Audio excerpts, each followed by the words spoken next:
This Hi everyone. conference will now be recorded. Uh, so just give me a minute. I'll just start off.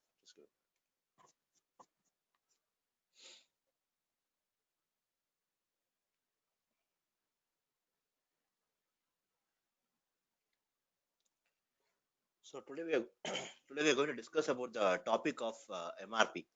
So MRP is something which we have been using for quite some time, but all the logic behind the MRP is how much of knowledge that we have is something that I just wanted to touch base on the MRP. What from the basics of MRP, because we have been working on this MRP. We do an MRP run. So what are the basics on which all the MRP run happens? That's where there are a lot of the MRP is very, it's in fact a very detailed topic.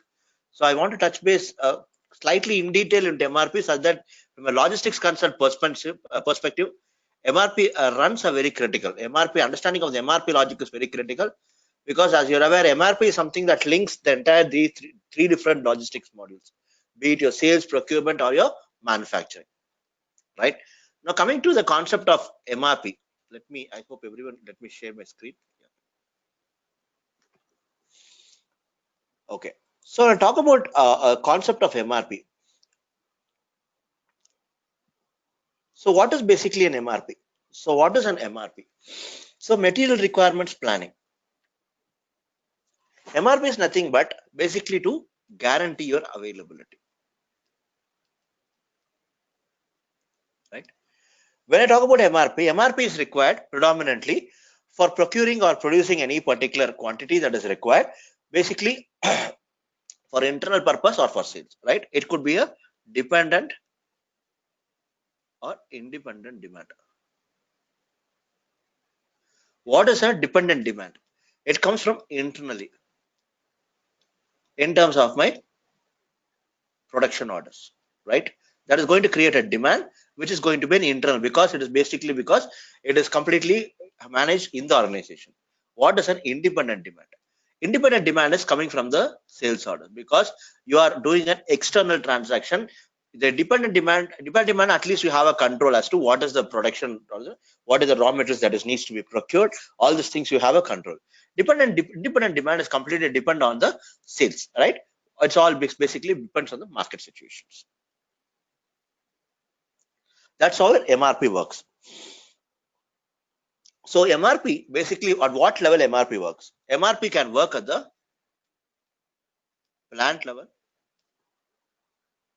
or MRP area level. MRP area could be a plant or a storage location, right? Predominantly, they'll keep it as a plant level. So because the stocks of the storage location which are belonging to any particular MRP area, so which can be defined, which can be taken as a reference for planning to generate all the requirements.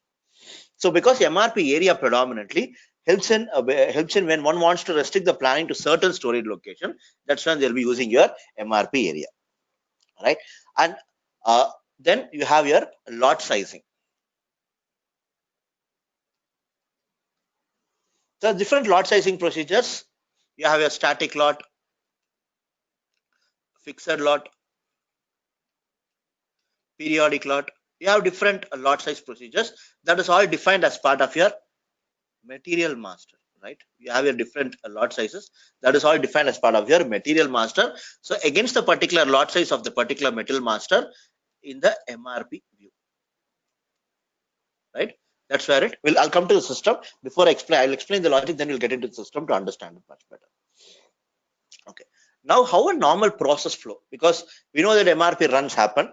So suppose I am having two dependent. One is basically a dependent, as I said, your independent demand.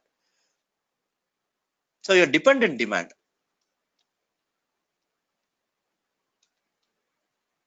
where it is all getting sourced from your production orders, right? Which is basically creating a dependent demand. And dependent demand will trigger an MRP run, right? Simultaneously, you have an independent demand,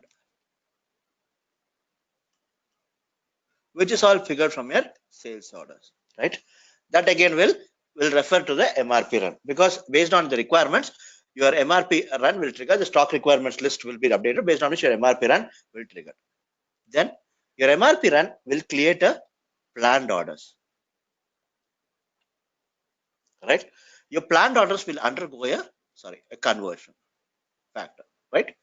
Once it is getting converted, it will be converted to a production order, or if it is taking a procurement route, it will be creating a PR.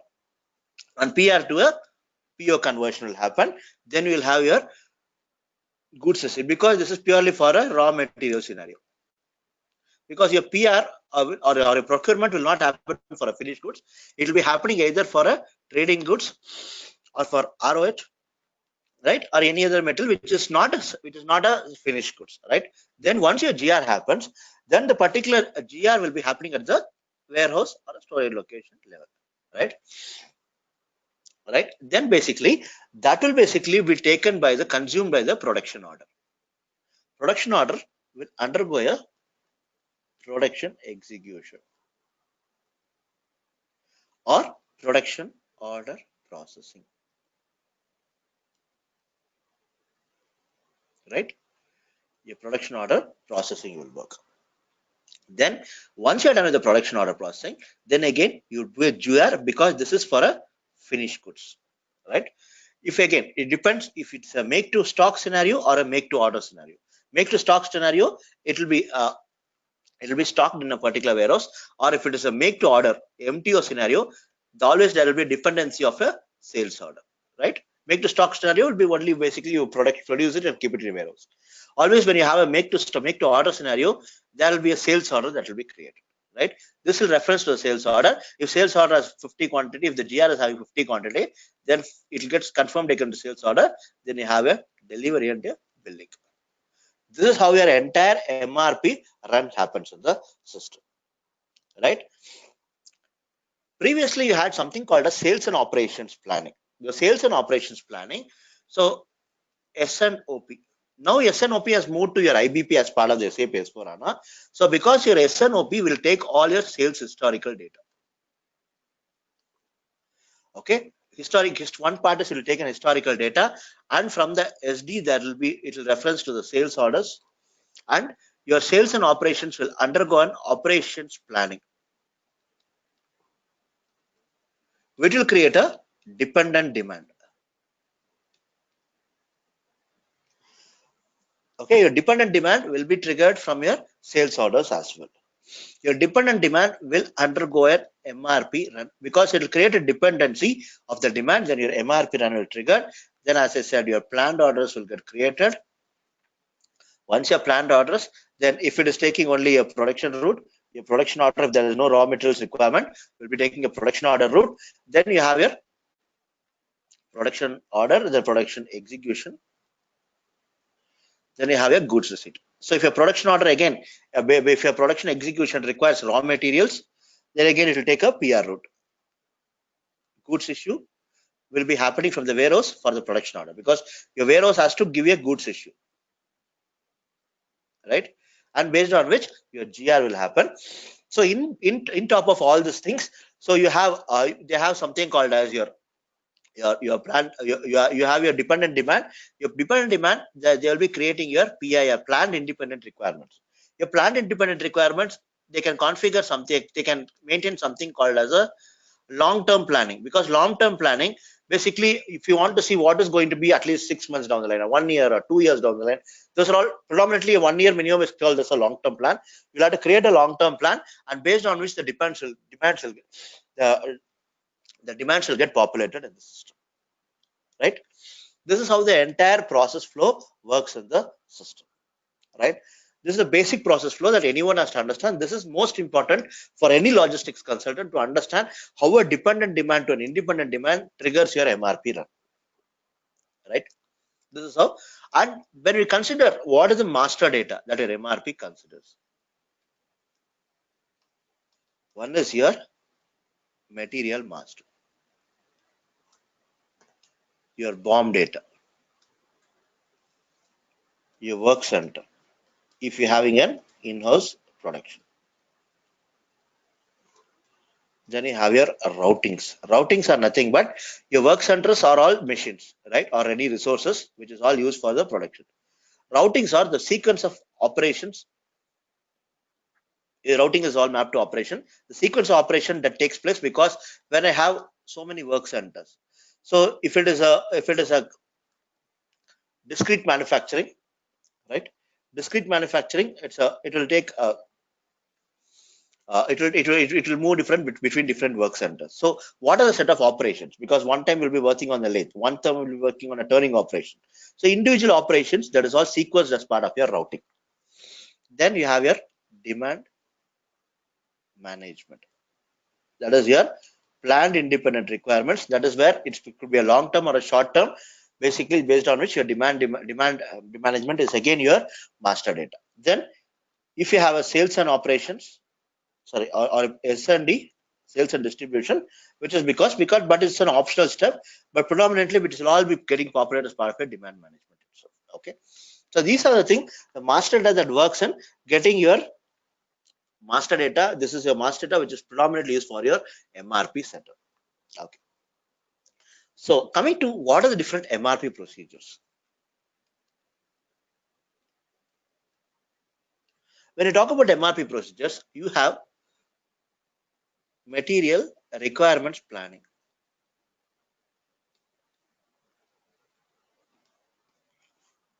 Then you have something called as, I'll explain to each one. Master production schedule. Then you have something called as consumption based planning.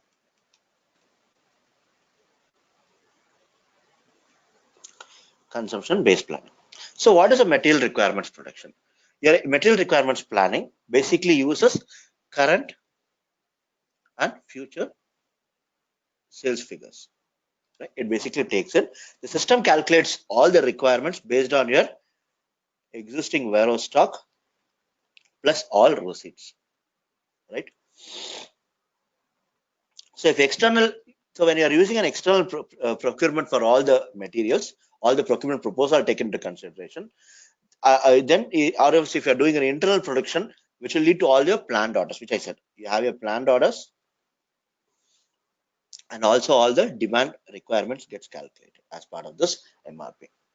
Okay, so basically the MRP's basic funda is to minimize the inventory,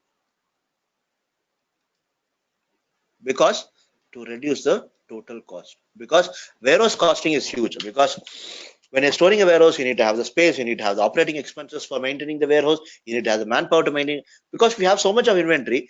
That is the reason when you have an optimal MRP, which will have an optimum inventory levels, which is required that time.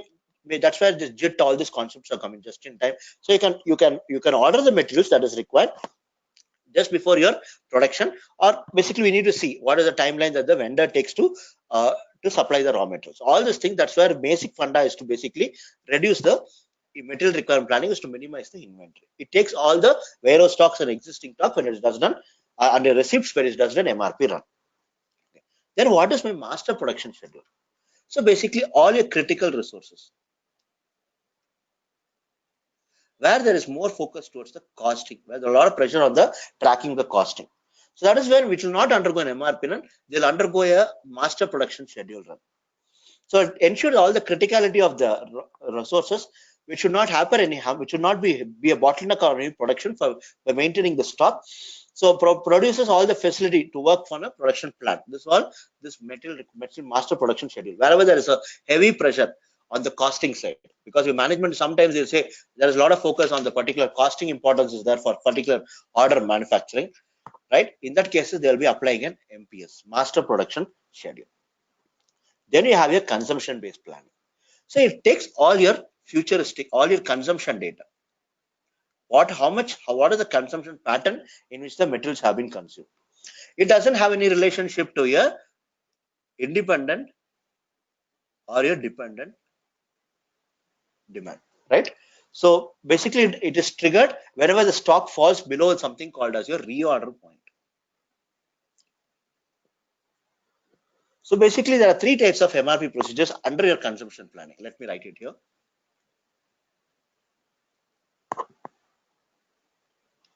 You have your reorder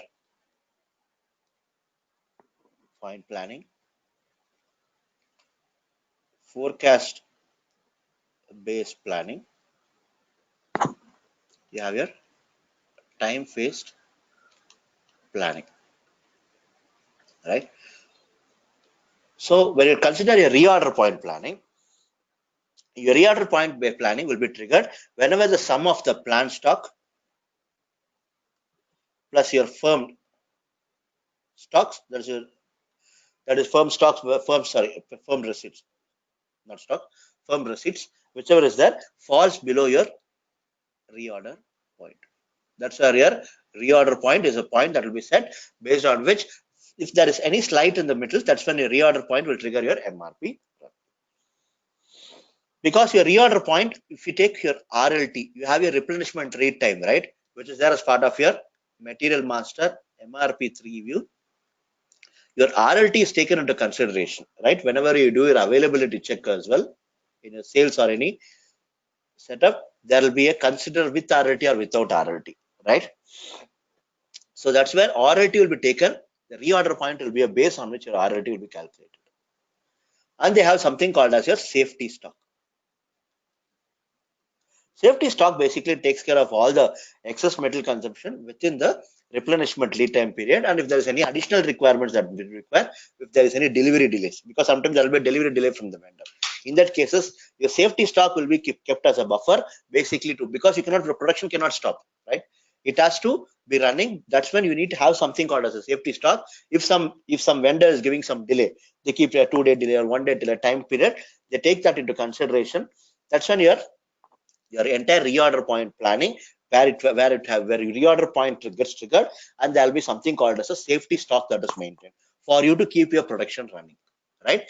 That is where your reorder point is very important. Reorder point basically will be dependent, as I said, on safety stock, your replenishment lead time, and based on your average consumption, right? Your safety stock is defined by your existing past consumption data, or your vendor or your production delivery timelines. Because sometimes when your production delivery also will have some timelines. So suppose if a vendor is delaying it, obviously your production delivery will take a hit. Then based on the service level in terms of, so so how the entire services are all maintained for any maintenance or any activities in the production level. So there is any maintenance of any activities that is happening. That's when it will depend on the service, and there will be some room for the forecast error, because when you are doing a forecasting, some sort of tolerance will be kept as an error point. That's where they will be using your error point. So forecasting error. So coming to your, when you talk about your reorder plan, I'll explain a bit about reorder point. Suppose, so I maintain a stock level. My stock level stands at this point against my stock and your time, right? So I maintain something called as your safety stock. Above the safety stock, I'll be having my reorder point, right? Below which I'll be maintaining a safety stock. So against the particular stock, so I will have something called as your reorder point at the time level. What is the time in which the reorder point needs to be triggered, based on which I'll have my delivery time. The time between my reorder point versus my delivery difference is basically called as a replenishment read time, right? Your replenishment read time, basically when I'm drawing against my stock levels, so against my reorder point and against my delivery time. So I draw a line basically which will give me, sorry, it has to correlate. Okay. So that is where my entire reorder point against my particular delivery time will be tracked in the system. That's when your RLT will be considered as part of the setup. Then suppose, then again, I draw a line against my delivery timeline. So you have a delivery timeline. So based on your delivery timeline, sorry, then I draw based on my lot size. What is my lot size calculation? So based on which my lot size calculation, I draw a line. That's where your entire reorder point gets triggered. So a reorder point, there are two types of reorder point. One is your manual reorder point.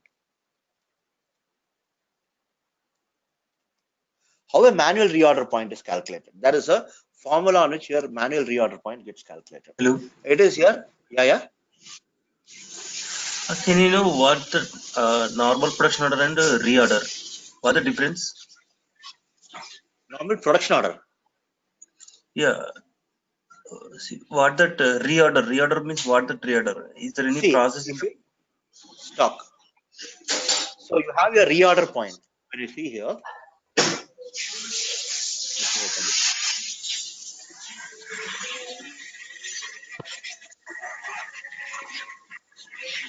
So you have your, because anytime your stock falls below,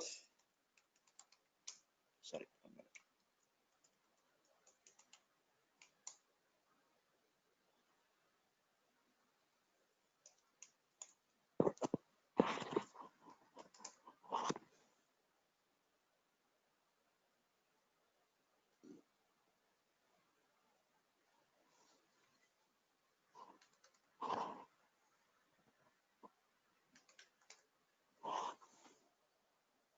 see, you have a reorder point, right?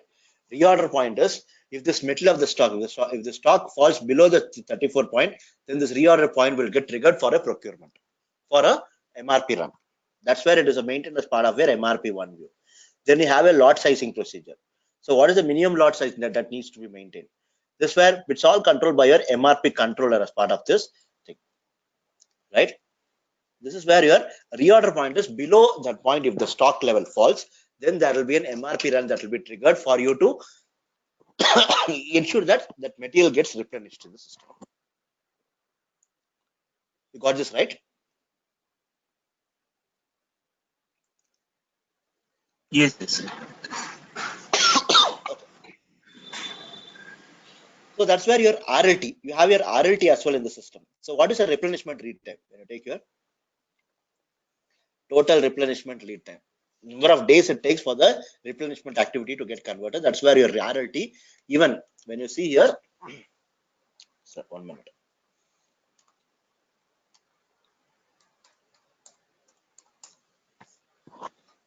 Okay, not this.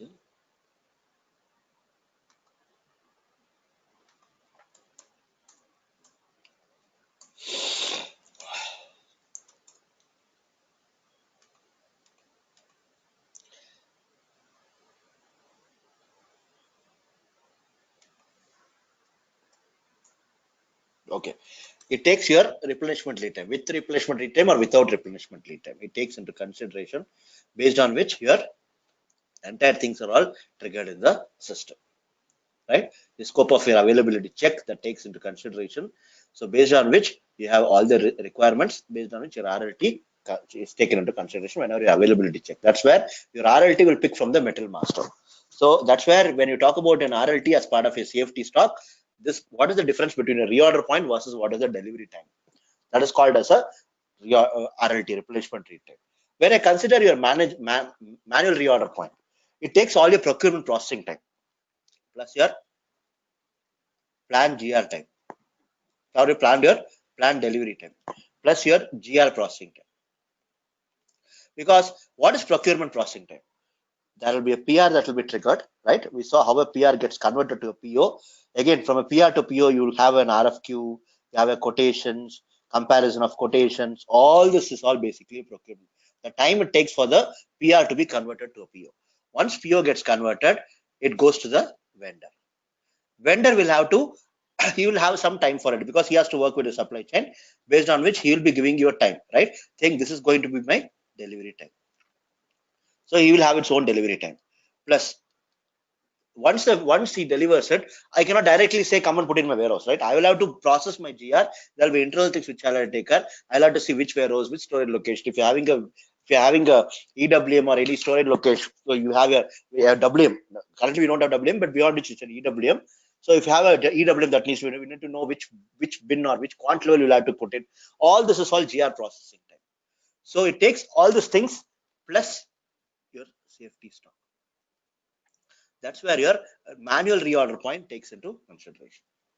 Your reorder point will take all your delivery processing time plus your current safety stock to determine what is going to be by manual reorder. Manual reorder point, you define that as a formula. When you talk about an automatic reorder point, so you have a reorder point here. So as part of your MRP view. So GR processing time comes in, your plant delivery time comes in, then you have your safety stock. It takes all these things as part of your setup, based on which whether it's an in-house, because this is basically for an for an external procurement. Imagine the same thing goes for an in-house production. I'll take a material.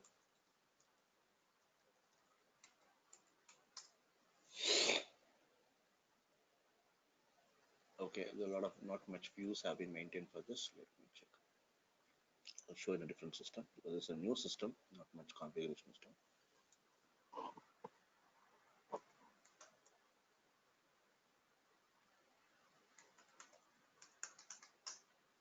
Okay.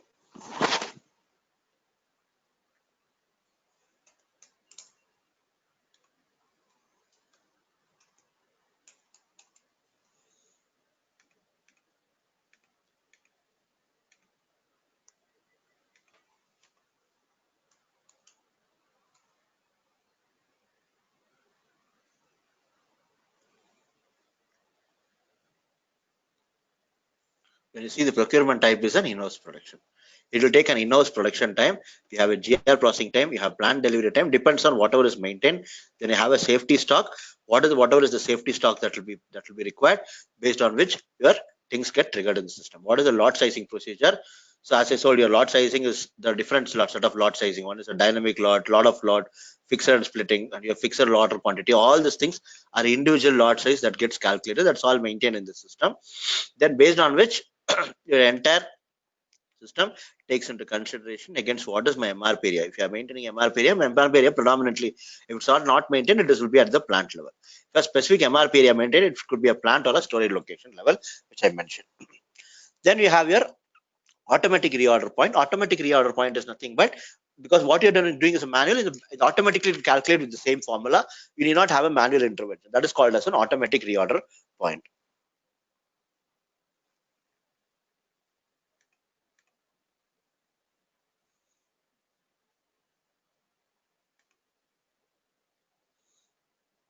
Okay, based on your availability check.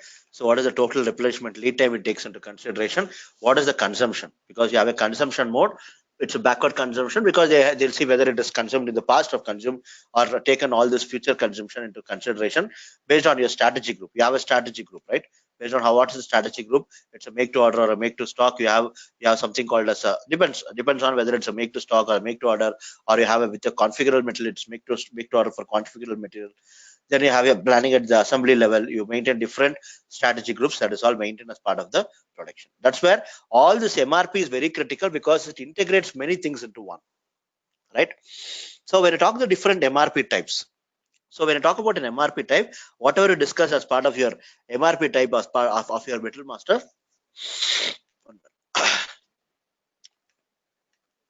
you have your different MRP types. One is basically when you want to have a planning, if you want to have forecast planning, if you want to have a MRP, then you have a time phase planning. Then you have your, so I'll come to the time phase planning, because you have your replenishment, all this manual reorder point, automatic, depends on whatever is been maintained in the system. That's where it will all be maintained. So coming to your other thing which I was discussing, I was talking only of the reorder point planning. Then you have your forecast based planning. So your forecast based planning basically takes care of all your historical data or any past consumption data, past metal consumption. So here all the forecasted values will be taken as part of your as a basis of your planning run. So based on the consumption pattern, the system will change the forecast requirements for the future. That's where it completely depends on what is the consumption pattern as against the forecasted data. So whenever you see your metal master, there are cases where your metal master will have a forecasting. Okay, here you don't have, but when you talk about your organization levels, so when I want to change this particular material here, right?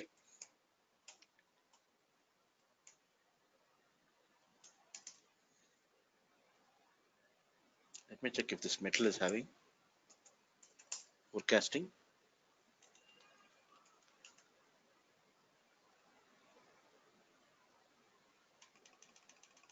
Okay, you don't have a forecasting, but when you're changing the metal, there is something called as a forecasting is a view. That is again based on the what is the forecasting that you want to maintain against a forecast profile. They'll be maintaining it.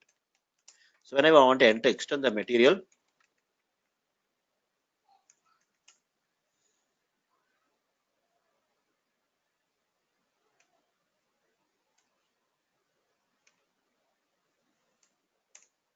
so when you see here, there is a forecasting view. You can maintain a forecast profile basically to give. I have there is already forecasting. Just give me a minute, it got stuck up.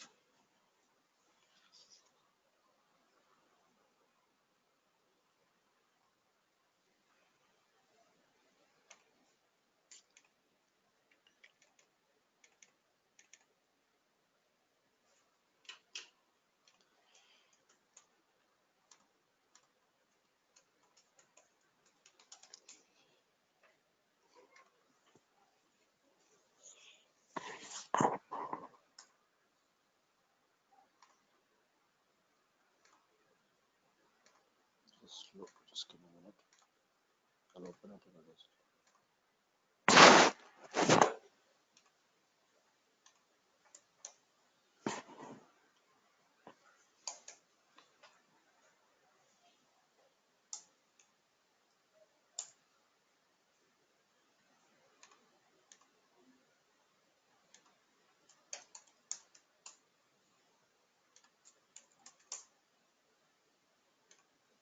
I see here I'm maintaining a forecasting. So I have a forecasting profile that will maintain. So there is one forecasting metal. So that will automatically populate when I'm maintaining a forecasting profile. That automatically populate a forecasting view, right? So what is the total consumption? What is the periodic indicator? What is the forecast model? Forecast model will be a constant model. There is a trend model. There is a seasonal model. That's where all your trends and patterns will be taken for your forecasting. So how much of thing that I would be forecasting? Because when you talk about sales, they'll be taking your forecasting into consideration based on the forecast profile that you're maintaining system directly when you're integrate when you're inputting that as part of the forecast profile, it maintains all the setup in the system. That's where it takes all the forecasting details into consideration. So and then it will be so basically all this forecasting profile will be maintaining in the system, right? So that's where your because your entire thing is all maintained as part of the forecasting. It takes all the consumption is completely your entire consumption will be based on the forecast profile that is all maintained in the system. So when you talk about a forecasting profile, what we created as a forecasting profile, there is a transaction called MP80. So you go to your forecasting profile, you can create your own forecasting profile. It's a creation. It's already created. Suppose if you want to copy this and make one more forecasting profile.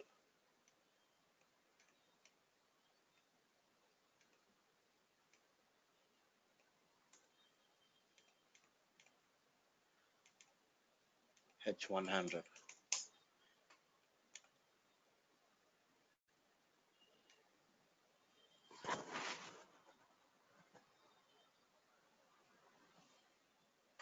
So let me open MP83. I think this is creation.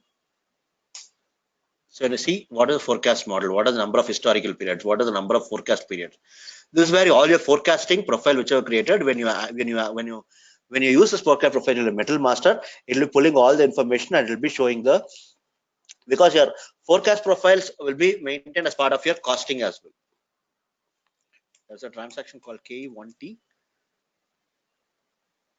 So all your forecast profiles, you can maintain all the forecast profiles. Basically, you can create it and you can create a forecast profile based on which all your forecasting strategies will be integrated to your CF to your CO as well. So that's why all your forecasting profiles are all taken into consideration when your forecast based planning is taken and is done in the system. Then coming to your time phase planning. So your time phase planning is basically used if your planning cycle is known, right? Your planning cycle is known. So materials whichever used in the is given in a particular MRP date, whichever material plan will be given a particular MRP date, which is part of your planning file. So when you have your planning file, so all your what is basically a planning file? Planning file contains all the details of your metals that are used to included to be an MRP run, because anything that is there as part of the planning file only will be triggering MRP. So your planning file can be created. This is all your planning file entry. Against a particular metal, you can create as against an MRP view and the plan. You have your different parameters, whether you have a net change, I'll come to the next change planning, net change against a planning horizon, all this thing, whether you have an MPS indicator, you can include as part of your planning file run. Right? This is your MD file. MD20 is the transaction to create your planning file. So any particular material,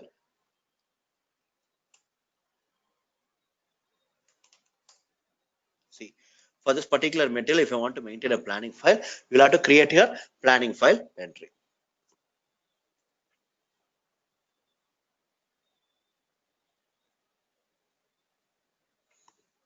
Is it open? Okay. Restriction, we're checking this a net change planning.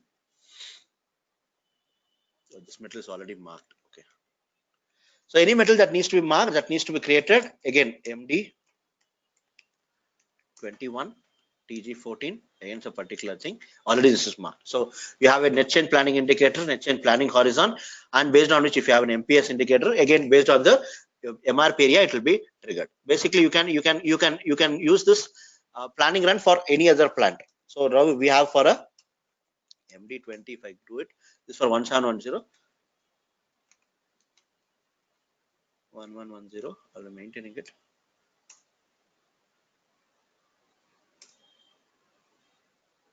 Okay, here also it is marked. So if it, because you'll have to have an MRP area, because for all the MRP areas, actually by default, this is all best practice material, so it will get marked. So that's where your entire planning run, time phase planning will be based on whatever is the planned, it is all picked from the your planning entry file. So date is all set when you're creating a material itself, based on which your planning file entry will be triggered in the system. All your planning file will be created through this particular thing. And basically, if you want to activate your MRP, there's a transaction called OMDU. Sorry, that will be activating your MRP, material requirement planning against the particular plant. It has to be activated. It has to be activated in this particular transaction OMDU. And based on which, if you want to set up a planning file, what we said, right? You can set up a planning file. In the backend, you can create a planning file as such, and you can create a variant and you can run a planning file entries. So when I talk about your planning file, we saw about the three setups, right? MD21, if you see, against the particular. For all the materials, it's all pulled up. So what is basically a net change planning? What is basically a net change planning in the planning horizon? And you have something called as your regenerative planning. So basically there are three types of, they have something called, whenever you do your MD01, you have something called as a processing key, right? You have your NETCH, you have your NETPL, and you have NETUPL. I'll tell you, in ECC, there are three types of processing keys. In SAP S/4HANA, it has been reduced to two. So what is basically your net change planning, right? I'll explain to you each one of it. All the processing keys I'll explain to you. So I'll talk about the processing keys. There are three types of processing keys, right? Your planning run basically depends on the processing key, which is triggered as part of your MRP run. One is basically your NETCH, NETPL, NEUPL. NETCH is net change planning in total horizon. So all planning will happen against a particular horizon period, from this time to this time. This will be called in horizon period. The total horizon period, the entire year basically will be considered as a total horizon period. Normally, when you see, then your NETPL is basically net change planning in the planning horizon. Against the planning horizon, this is a total horizon. Here, when we have small planning horizons, this is all basically called as a individual planning horizons, right? Then you have your regenerative planning. So what is basically your NETCH? So here it considers, the system considers all the materials in the planning run from the last MRP run. It takes those materials whichever has there as part of the planning run. From the last MRP run, it will take based on the total horizon period. It will take the total horizon between the last MRP run it triggers, based on which it will take and do the planning for the set of metals. So here it will take the consideration if there is any change of stock, if there is any new creation of new PRs or POs. So any changes that are pertaining to any receipts or issues. This is where your entire stock level change of stock will be taken into consideration due to the creation of any new PR or any receipts that are coming in from the last MRP run. That is where your NETCH will be playing a major role. Now I said you have your NETCH and you have a NEUPL. Your NETPL is reduced because the reason seeing in your NETPL, so it will consider only those metals which are planning which have undergone any change in the last planning horizon. Because this was leading to a lot of inconsistencies, because sometime during the last planning horizon, some things would have not been taken into consideration. When you're taking that as reference and running, some of the factors, for example, if there is any receipts, if there is anything that got missed out, the overall cycle will take a hit. So that's where your entire number of metals, whichever is taken as part of a MRP run, can be restricted. Here it will be restricted based on the planning horizon, right? So that is the reason now they have eliminated this NETPL, and they have retained only your NEUPL and your NETCH. What is your NEUPL? So whenever you create a new metal, the first run of MRP will be based on your NEUPL.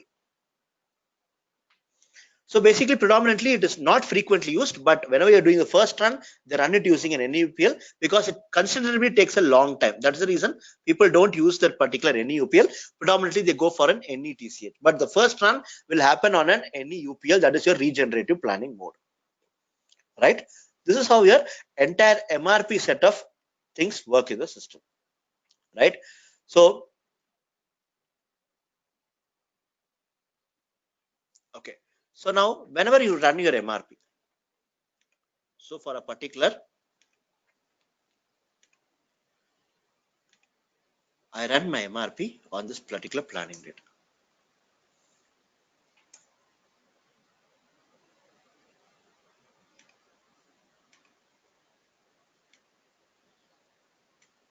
It's a particular plan I'm running this.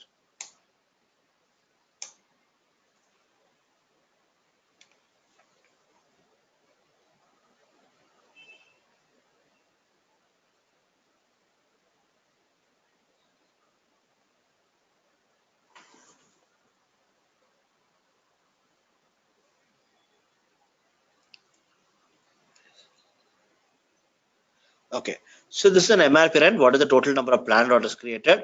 What is the total number of purchase orders created, purchase equipment created? This is how your MRP run will be triggering in the system. It will give you what are the statistics, what are the net calculations, what are the MRP bomb level, what are the things, and what are the updates that happen against the particular material, different material, right? So what are the new set of planned orders that is created? What are the new set of, so against the particular, all the materials in the plan that has been planned for MRP run, it has all been triggered in the system. Then you can go to the stock requirements list. MD04. This will populate your stock requirements list. I'll take a first metal MD226.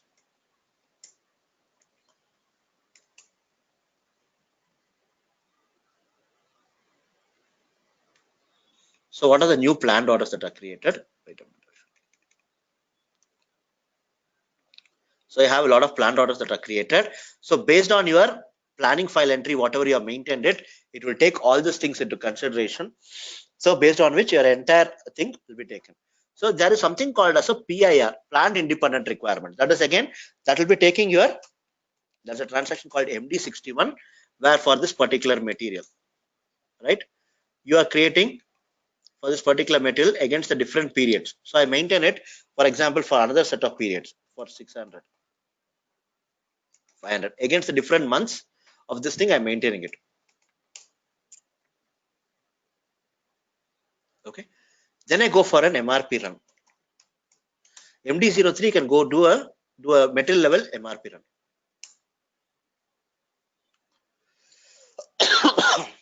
Okay. So MRP carried out. So here,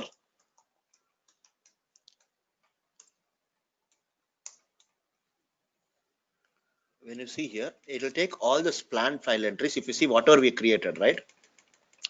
It's all our demand. Whatever is the demand we created for this month, we created for this month, we created for this one as part of your planned independent requirements. That's where all the demand gets created, right? This is where basically all your MRP area, what is the dependent, it's all independent requirements. That is all pulled up based on which you don't have any sales orders, so it's all based on your independent demand. You create saying that this is a demand that I'm going to expect, right? Based on which you have a planned orders that are getting created, right?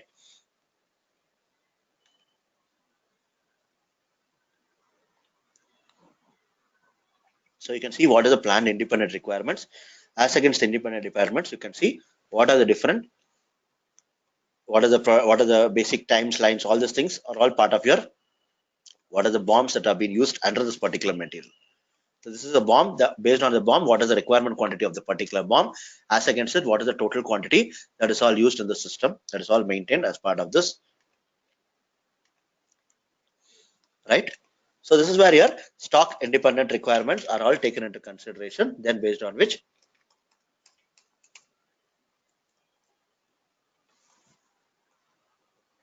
so you have a stock requirement list. After you create a PR, I told you what are the changes that has happened as part of the stock requirement list. So your MRP run, when you are doing an MRP run for a particular material,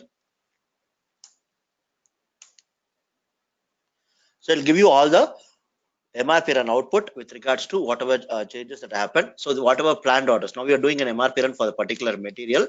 Then you go MD04.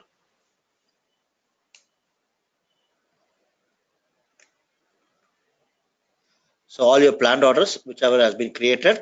So based on which you have your independent requirements, and all these things will, once you have your planned orders, that's called getting created. You can trigger it because your planned orders can be converted into your production orders, or it can be converted to your procurement route. All these things can be taken into consideration. Okay. Then I told one of the important things is basically my lot size procedures. When you see your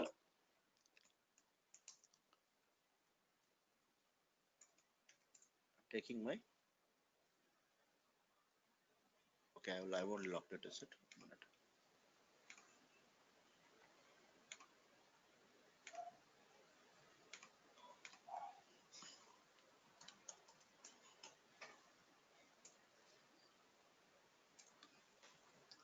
When I talk about this 4 MRP, plant is again my 1710.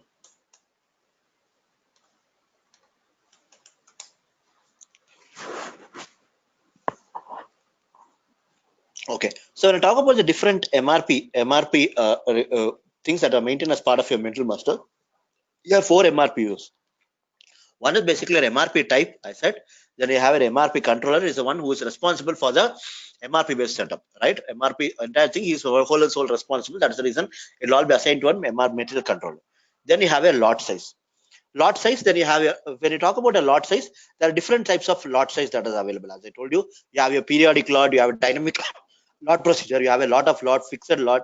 So when you talk about your different static lot, periodic lot, and optimum lot size procedures, that's where they maintain different lot size procedures. So when you talk about your a lot of lot quarter quantity, then you have a fixed lot, you have a fixed lot with splitting. So then you have your periodic lot, a lot of lot size procedures are all maintained.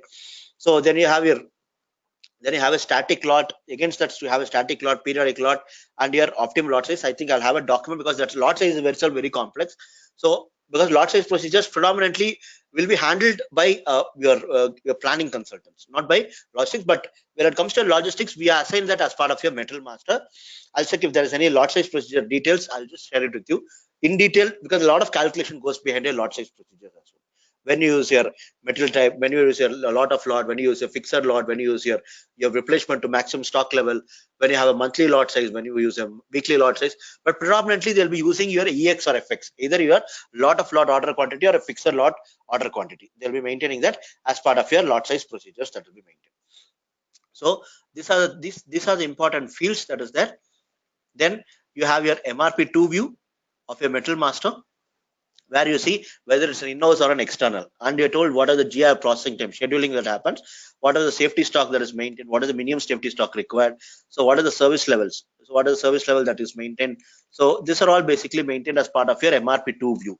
Then coming to your MRP3 view, that's where your strategy group comes in. Whether it's an it's a whether it is your availability check comes in, your total replenishment time, RLT takes into consideration. If it is taking your strategy group, whether it's a make to order or a make to stock or a planning with final assembly, or it's a make to order with your variant configuration, all these things are based on your strategy group, right? So all your strategy groups are all maintained as part of your production. I'll come to the production because I'm not touch base on the production configuration, but I'm trying to touch it to show where exactly this production, material requirement planning.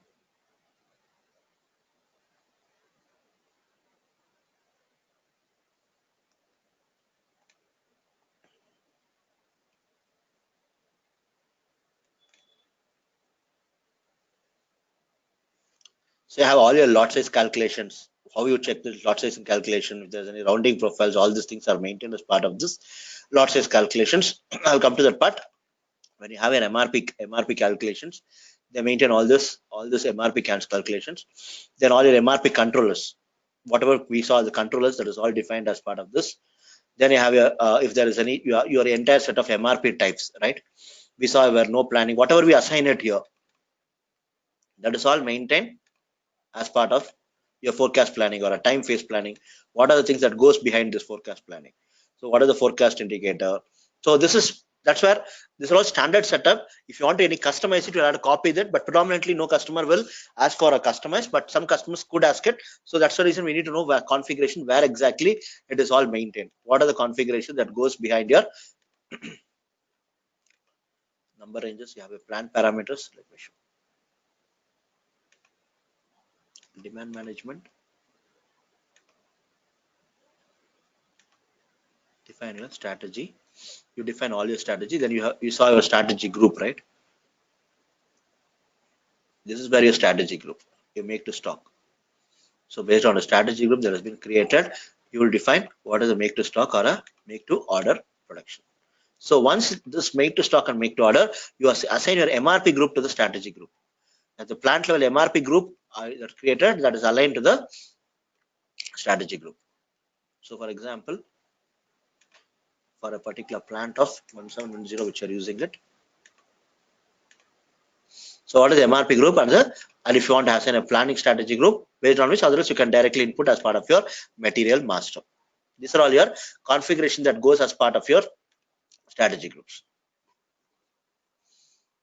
So these are all your material level, MRP level configuration plus whatever has to be maintained, because still you have, because I have not touched base on the what are the things that takes into consideration when you have your core MRP into consideration.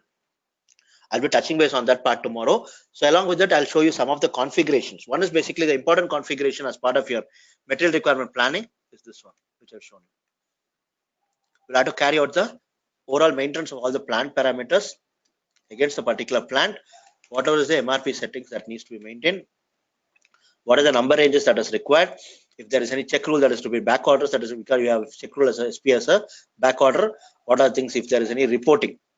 So based on the grouping periods, what are the grouping periods that is maintained for the particular plant? So whether it is a days, weeks, months. So if there is any planning calendar, all these things that gets assigned. This is where you maintain all these plant parameters, right? This all plant parameters based on the material master code. What are the different number of MRP controllers against the particular MRP controllers? So what are the configuration that goes in? So what are the telephone? What are the contact details of the MRP controller? So what are the what business area is mapped to? What profit center is mapped to? So that's where, because everything is again hitting your valuations, right? You have your MRP controllers. Then based on the MRP controllers, so then you have your missing parts. What are the missing parts? How does it track against MRP control, against the plant level? Is there any missing parts? Like suppose we are creating a production order, and if you find that there are some components that are missing in the sense I'm talking about the shortage of stock. So how do you address that? Who takes care of it?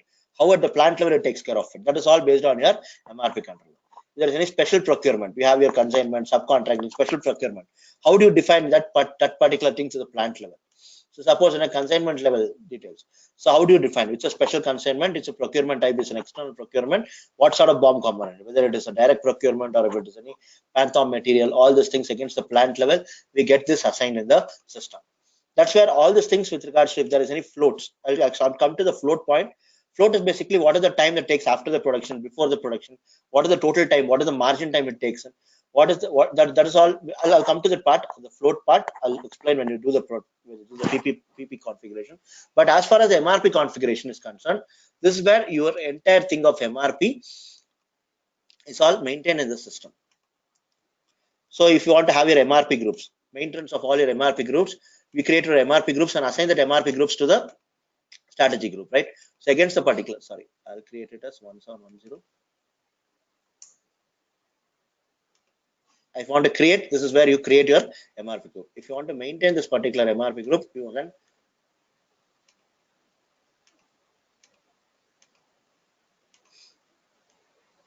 external procurement. So against the MRP group, what are the things that comes into picture? Because each one is so complex, your production environment is very complex in terms of the number of configuration that goes. So from a logistics consultant perspective, if you're already a PP consultant, yes, you would be aware of all those things. But at least the critical configuration, when I mean, it should be how an MRP is activated. What are the parameters that goes behind an MRP? So what are the things that, where all this configuration? What is a strategy group? How the strategy group is maintained? How an MRP group is maintained? How your MRP group is assigned to the strategy group? These are the minimum level of configuration that is to be required to be understood by a functional consultant when it comes to a logistics area. Yes, you have your this configuration, but at least the base level configuration we need to have an understanding based on which we can carry out a day-to-day activities in terms of the configuration. I'll explain to that. So I think we already hit the time. So what we'll do is we'll discuss tomorrow. I have some of the things in terms of the configuration, as well as some of the parameters. What is a bomb explosion? How it takes into consideration? What is your requirements? How the entire requirements are taken into consideration? I'll explain to that. Then we'll see some of the configuration. Then we'll see what is an MRP live. We saw about a normal MRP run. What is an MRP live? What difference does it MRP live coming to, which refers to standard MRP? That's why we'll be discussing all these things as part of your SAP S/4HANA changes. We'll be discussing that. It'll take one more session, or it'll extend to one more session. Because MRP itself, I'll try to cover most of the PP portion as well. When I discuss MRP, because MRP and PP is aligned, so it will not be only an MRP working in silos and PP. We'll be combining your PP as well as MRP together when we're doing the discussions, right? We'll be discussing that and we'll be taking it forward. Yeah. Any questions? Hello. Yeah, tell me. Can you know exactly what that work center and routing? See, work center is basically, it's again a master data for your PP. So this is basically my work center. So I maintain.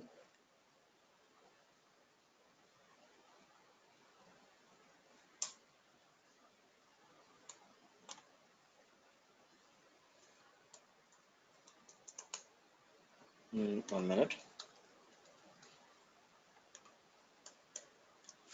When I will create my, well, let me show you. Let me create a production order and show you. I'm creating a production order. I'm putting a total quantity of 10 quantity against my production order.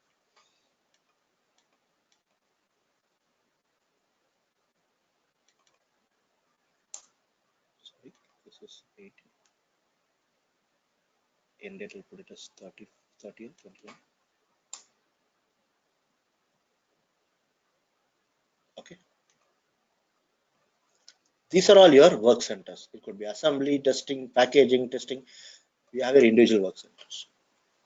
So our individual work centers, work center defines what is going to be my setup time. This is all basically when you talk about work centers, it's all about, it could be a machine, it could be lathe, it could be labor, it could be anything, any resource that works in a production area. That is called as a work center, right? This is all your work center. Work center takes care of your capacities. What is the capacity? What are the formulas that undergo into capacity? What is the scheduling line? How you schedule all the thing? What is the costing totally involved? As against what is the cost center that is mapped? Because your production has a lot of costing involved, right? As against your controlling area and the And because your controlling area again is assigned to a company code where you have a cost centers that have been aligned, because this cost centers are going to play a major role when it comes to your any production variances or any production variances which is going to hit my COPA reports. That's why this cost centers will be taken into consideration. This is basically a work center. Let me go back to these are all your routings.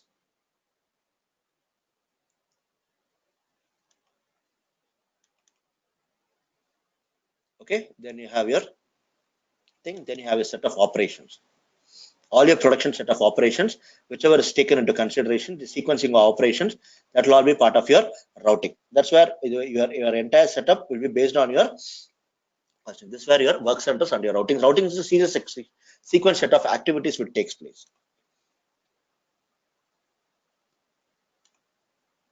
Okay. Yeah. Any clarifications? I'll come to that. I'll discuss that when I discuss the production part. Since you asked me what is the work center, I'm just showing to you in system what does actually a work center. That is again a master data for your production. Master data of production will take care of your BOM master, material master, your work center, your routing, and your set of operations that has been aligned to the routing. It will take into consideration. That will be taken into consideration whenever your master data. Because if you see here, your master data is basically picked in. So what are the components? So what are the against what are the components and what are the set of operations that goes? First, it will be undergoing an assembly operation. Then there will be testing. That will be packaging. Then again there will be testing. So here you'll have an assembly. Then you have a final acceptance based on the testing. Then after you tested, it will be packed. And after it tax, there will be after it is packed, it will be putting as part of the testing, and you'll be posting a GR. Right? If there's a serial number assignment, you'll be posting a GR. These are the set of series of activities that will be taken care. That is called as a routing. You got this right, Mahesh or someone? Yes, I got it. Got it right. This is how the entire routing. Tomorrow we'll be discussing on some of the additional things on the MRP, because MRP is very complex. Because MRP is not a it's not a small subject where you understand MRP just do an MD01 and MD02. Because what I'm trying to make you understand is so many things that are there behind an MRP. Because MRP is basically that is where your entire logistics is dependent on your MRP, right? Entire dependent logistics where it integrates your sales, procurement, and your manufacturing. So a lot of things that goes behind MRP. That's the reason I'm trying to touch in detail of the MRP for you to have an understanding on that part. Okay, sure. So we'll meet tomorrow and we'll be discussing on the other set of discussions. Thanks for attending. We'll meet tomorrow.